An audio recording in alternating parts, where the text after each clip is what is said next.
Evening, everyone. Evening. Are you ready to receive tonight? Yeah. Before I start, I'd like to honor Pastor Jerome and the team.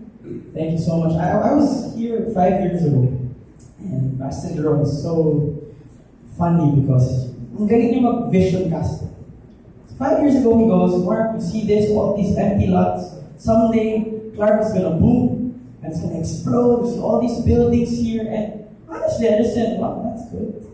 It's not there yet. It doesn't look like that at all. Pero puro damo lang yung nandun. So I'm like, those are not buildings, Pastor Jerome. But 5 years later, I come back, and while I was in the bus a while ago, I was so shocked. Because the very words that Pastor Jerome said, from God talaga. Nag-doubt from God talaga. This city is starting to grow, but right at the heart of it is a church that is steadily growing and advancing God's kingdom. Can we give God a round of applause for what He's doing here? My name is Mark. I'm one of the campus missionaries in Victory, Ubel. Nakakatawa, Pastor Jerome and I were chatting a month ago, and I was asking, Pastor Jerome, is there traffic in Clark? Because coming from Manila, to give you guys context, sobrang lala po ng traffic sa Manila. And stand still most every day that you go there. So the first thing I actually just asked him because I was coming from Manila and I was afraid na kapag na-traffic ako, I might ride the wrong bus, I might get delayed, I might miss my flight, I might go to the immigration, tapos ma-deny ako, tapos pabalikan ako ng Manila. So all of these fears, that's why I decided to talk to Pastor Jerome. I said, Pastor Jerome, how can you give me an idea what's happening in that airport? And he said, no, it's fine there. In fact, you know what? Let's have dinner first. So nakita niyo kung saan ako nung nagaling, afraid, so many anxious thoughts. And Pastor Jerome just goes, just come here, we'll eat, we'll have fun. And you know what? We have a worship night. Do you want to speak? Yeah, go ahead, speak. So you see the difference where we're both coming from. You know why that's the case? Because when familiarity is far, fear is near. I was afraid because I have no idea what Clark looks like. In fact, while Pastor Jerome was pitching me the idea 5 years ago, I didn't even want to believe. So when familiarity is far, fear is near. And not just with those basic or small things, even the way that we live our lives, when the familiar is far, fear tends to settle in. Not just with that, but even with work. When you first started working, everything was fine. Excited ka ba? Bagong environment, bagong boss, everything. But 1 month later, reality sets in. This is not like high school or college, where I can come in late and still graduate. This is work. If I come in late for 1 week, I'm gone. When the familiar is far, fear is near. That's why if you realize everything that the world throws at you is an opportunity to connect. You realize that. All of the technologies you have, it's an ability or a capability for us to connect. But the saddest part is, instead of connection and community, the common factors in society are isolation, absence, and distance. That's one example. Sino dito may best friends kayo in grade school? Or friends, at least. Or kapitbahay. Na hanggang ngayon, kapitbahay mo pa din. You get my point? Life is so good at distance, isolation, and absence. That's why the first thing I want us to realize is absence is now the average. In the homes, we're working with the students that we get to read, to minister to. Yung kwento pareho lang, pero yung sakit iba-iba. Dad's not home. That's abusive. That's God. And no one is shocked anymore. Oh, you're like that? Me too. Everyone's like that. Welcome to the club. That's called reality. So absence, instead of it becoming shocking or awful, it has become average. You know, the interesting part is it's not just with people outside, even in our lives. When you can't make it to a victory meeting, it's okay. That's fine if you have reasons. But one absence starts to do something regular. And you realize, okay lang pala kahit wala ako. And it has become the average. Next is distance causes disaster. When you're far away from people who give you hope and source of faith and strength, things become disastrous. Right? But the world will try to tell you, hindi kaya pa yan. So, kunyari dati, nabutan yung mga landline, everything's connected manually. For some of you, even further than that. But for me, nabutan ko na po yung landline. So now, the people, the technology, what they'll try to do is you can be farther and still be connected. Right? Now there's internet, now there's Facebook, and all of these things. Trying to make you think that distance is okay. That you can live apart. But when God designed humanity, it was in the heart of community. That's why it was not right for Adam to be alone. But the moment the enemy provides a path for us to be distant, the enemy is starting to succeed, and mass isolation is increasing. You can call it whatever you want: individualization, independence, all of these big, empowering words. But sometimes the heart of it is just isolation. Have you noticed when you're hurt, your tendency is not to come to people, but to try to fix yourself? I remember when I was in grade school, I had this classmate, tago na sa pangalan Anton. Si Anton, is a crazy guy. And that's me putting it lightly. So, one time he was playing with scissors. You can already imagine, as adults in the room, no. So he was playing with scissors, and being the grade 2 student, the responsible grade 2 student I told him, Anton, don't play with scissors, makasugatan ka. He looked at me and said, Mark, I am grade 2 now. If I were grade 1, baka. But because I'm grade 2, I don't do this. I said, okay, I warned you. So he kept running around, and finally, after 10 seconds, he trips, and he cuts himself. Big gash on his hand. Dahil grade 2 kami lahat, everyone started screaming, ah! Everyone ran away from the room. And I was so scared because I'm afraid of blood. I don't even eat ketchup. I approached him and I said, can you go to the clinic with me? And you know what he said? Grade 2. Mark, wait, why? Let me stop the bleeding first. Stop the... You're grade 2. What do you know about bleeding? You're playing with scissors.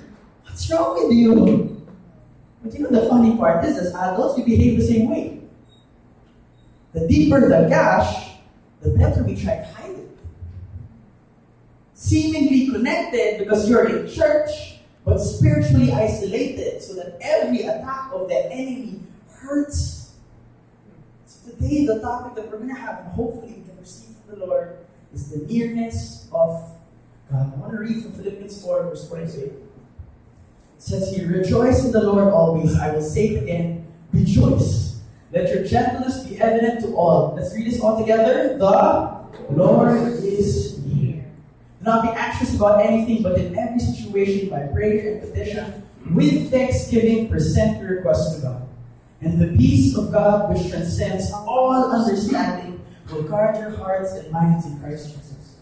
Verse 8, finally, brothers and sisters, whatever is true, whatever is noble, whatever is right, whatever is pure, whatever is lovely, whatever is admirable, if anything is excellent or praiseworthy, think about these things.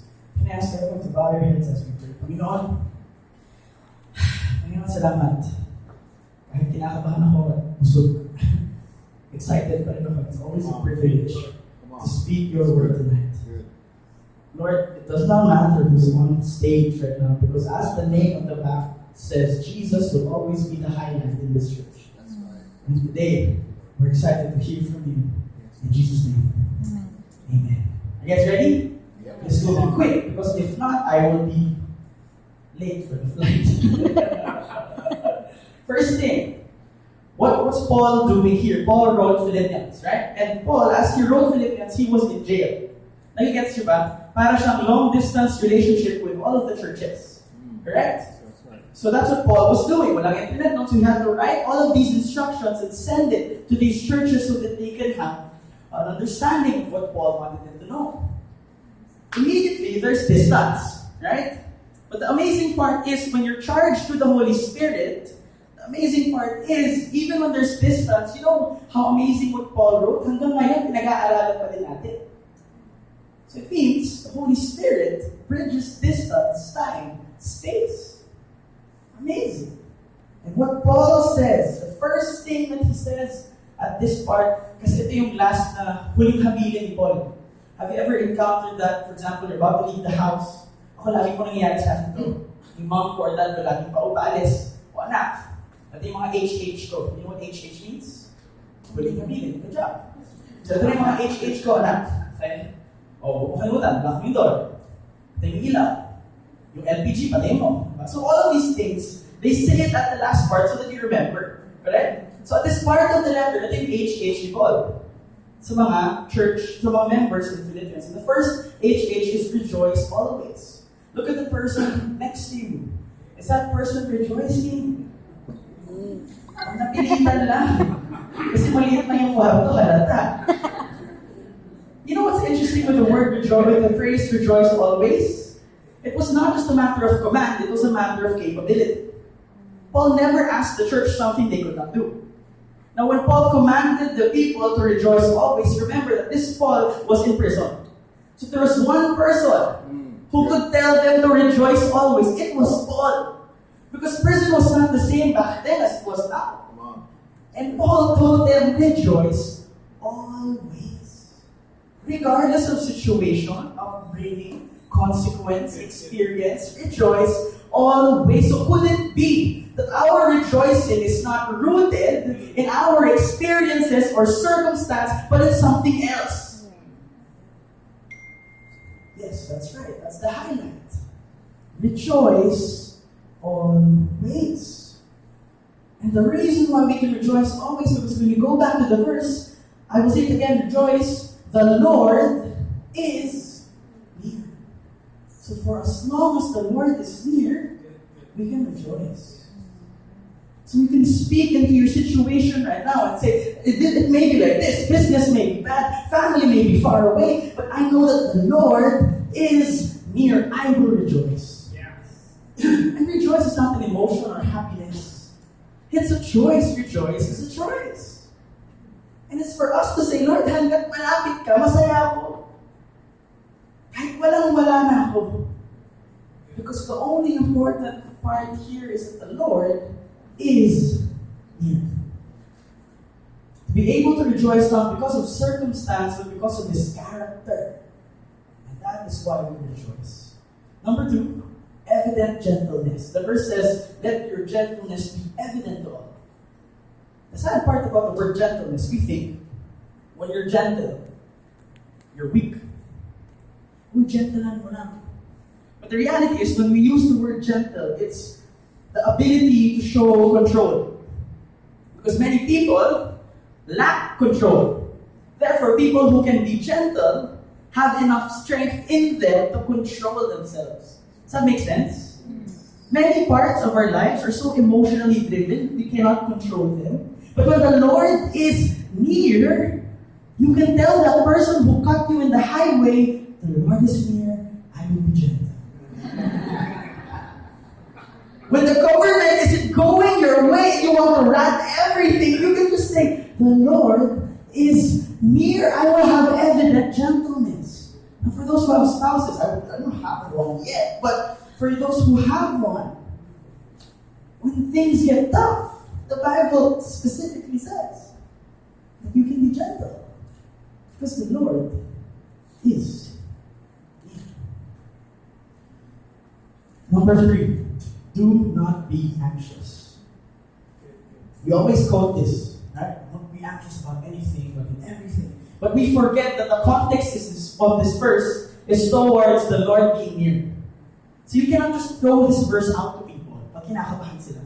Kinakabahan ka, do not be anxious about anything. But in everything, pray.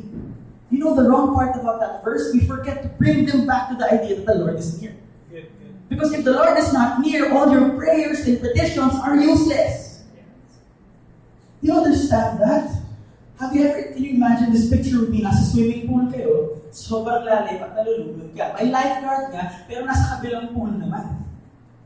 Do you understand that concept of God? That He is able, but He is far. And He cannot do anything.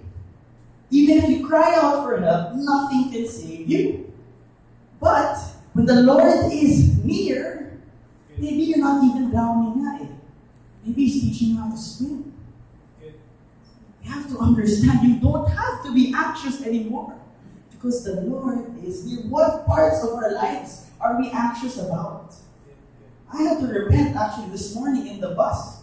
As I arrived in the bus, ako kasi medyo maalalahanan talaga ako ng mano sa nanay ko. I was carrying my luggage, tapos I had to go to the bathroom. Sabi ko dun sa conductor, Kuya, okay lang ba? Iwan ko muna to. Balik ako siya no. So I went to the restroom. And while I was in the restroom, I realized, what if kunin mo yun? Patay mo na ako ng maka, wala akong luggage. As hindi sa akin, hinirap ko na. Naku, hindi ako papawin sa bahay. May grade na ako ng Clark. Naku, paano yan?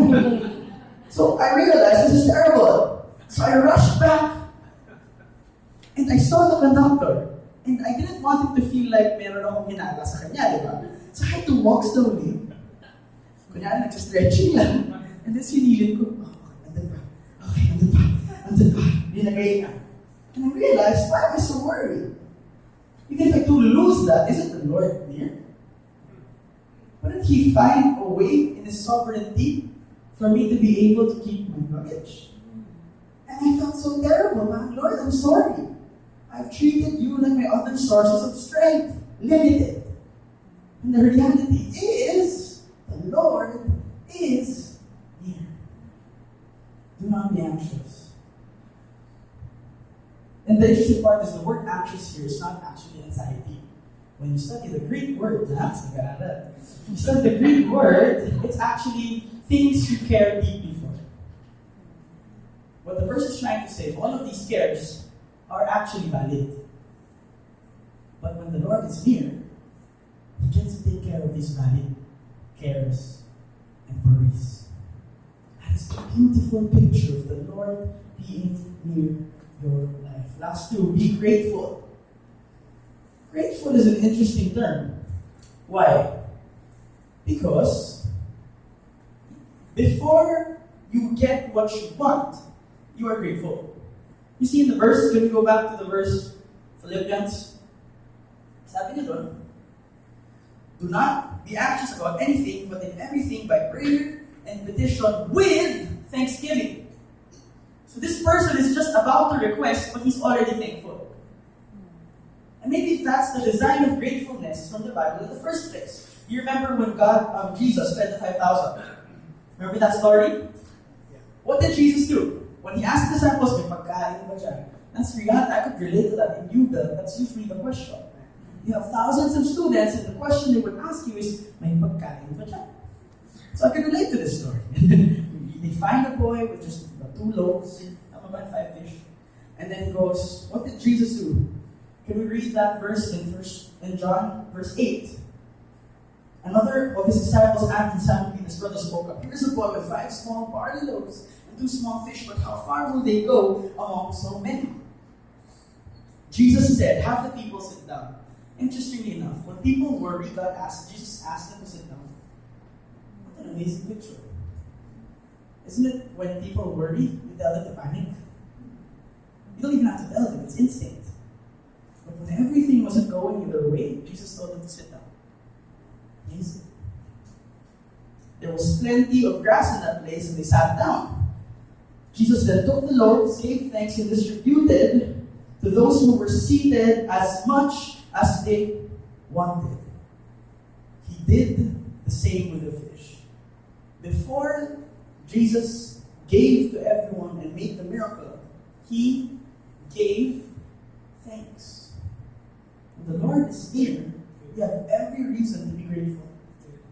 Whether or not we get what we want, whether or not the promise of the victory leader, but nakay Jesus ka, yayaman ka, whether all those things happen or not, the fact that we get to encounter our Savior and Master is enough reason for gratefulness. Even before they had enough, Jesus gave thanks. Oh, last two pala, there's 6 points. What am I thinking? 20 minutes, 6 points, crazy. 5th point, have peace. Or peace be with you. Can you look at the person beside you and say, peace be with you? And with your faith. Right. Now the word peace here in that text is correct. Shalom. Meaning wholeness. It's not peace calm. It's peace wholeness. So the opposite of peace is pieces. Because if you are at peace, you are whole. But if you're not at peace, you're in pieces. That's why you're called broken. Does that make sense? But isn't that interesting? When the broken, when the pieces come to Jesus, they become whole. And they can have peace. Regardless of how broken the world is, they can remain there and be at peace. Why? Because the Lord is. Isn't that beautiful? Even when things are falling apart, you can stay whole and strong because the Lord is near. You don't have to act like things aren't going right, because when you come to God, even in pieces, He puts you back in one piece. The Lord is near. And the interesting part that follows transcends all understanding, because humans think that peace can only come when there are no troubles. Right? That's why when I say the word peace, the thing that comes into your head is a beach. Calm waves, smell of the sun, Google juice, no worries, no troubles, no work, no responsibilities. But you know the idea of God in terms of peace? Yung kasama mo siya. So whether it's the beach where you're vacationing or the Normandy beach where there's World War II, you can have both and yet still be in peace because you are near to God. Doesn't just that make us feel uncomfortable? Because our idea of peace belittles God. We have limited our idea of peace. Amazing and also scary. Last, number 6. We made it. Look at the person beside you and tell them, we made it. Made it. Number 6, be righteous. Remember verse 8, sabi doon, whatever is excellent, whatever is truthful, all these things you can actually do. Why? Because the Lord is near. Have you tried pretending to be a Christian? Honest question. Tayo lang naman. Yes. Yes. Especially in the workplace. Especially when you have family over. Especially when you have friends who are testing your faith. It's easy to fake Christianity, right? But you know that you can actually be legitimately righteous when you understand that the Lord is near. Try this one time. You're driving. Is there a version of MMDA here? What do you call that? CBC. CDC. Okay, CDC. Try this one time. Go to the corner where there is a CDC officer. And then when the light stops, go. Try it. When the CDC is near, somehow, it's so hard to break the law. Correct? Good. Now, sin, it's the same thing. When we don't think that God is near, sin is so attractive. Ako lang naman. Wala namang masasaktan, wala namang makakaalam. But when we realize, wait a minute, God is near. He can help me to be righteous. He can help me to make that right decision and stand up for it. And say, Lord, this is not my conviction before, but because now that you are near in my life, I can say no to this practice. I can say no to this offer. I don't have to fall under peer pressure of the family to drink every Christmas. Because I know that even in those moments of feeling darkness and left out, you are near. If God is there, would you dare sin? The nearness of the Lord overrules all our fears, failures, isolations, doubts, instabilities, sadness, and even stress. The Lord is near. I want to end with this. Do not fear. Did you hear? Did you not hear? The Lord is near. The Lord hears. His hands never too short to reach, his arms never too weak to carry. The Lord is near. Do not fear. The Lord hears. He wipes our tears, makes our slate clear, no room for